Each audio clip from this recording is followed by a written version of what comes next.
Аяру, у меня 3 дочки, 2 сына, Аллаха шукр. Спасибо большое. Это папина дочка. У нас у казахов старшая дочка атасының қызы, Аташкина, вторая дочка Аже, и третий уже собственный уже. Вот третий, вот дочка Аяру, вот у меня 10, у нее 9 числа, и она постоянно вот каждый раз 40 дней остался, 49 дней остался. И каждый раз, я говорю, Аяру мы знаем, не надо там постоянно напоминать нам. Еще месяц есть, еще 10 дней есть, завтра же. Она еще, когда чай пьешь, завтра у меня день рождения. Все уже устали, уже месяц уже говорит. Знаем, Аяру, знаем, как будто не забыли. И она постоянно мне говорила, папа, мне кошку, пожалуйста, купи кошку. Белая кошка, папа. Белый такой кошка. Мы говорим, да. А сейчас дети же обещают, что ты вообще не забывай.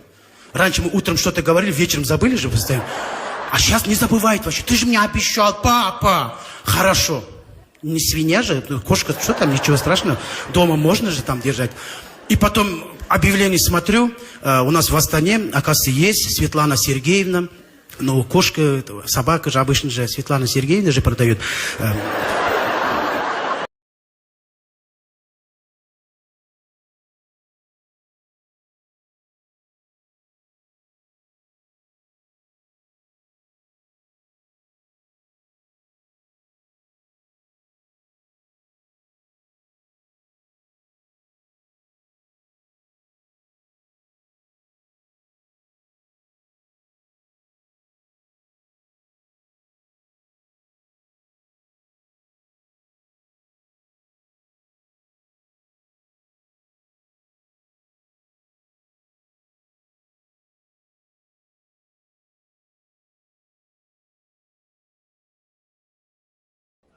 Біз қазір айтамыз, ой, менің өмірім, не өмірім мынау? Өмір ме? Мынау не? Тұрып отырған үйім, айналам, мынау десе.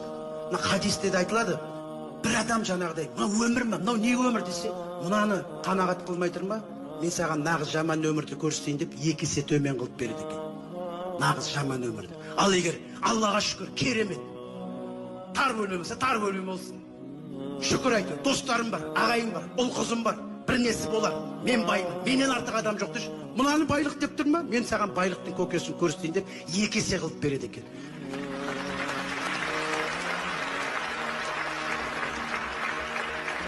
Soндықтан да әрқашан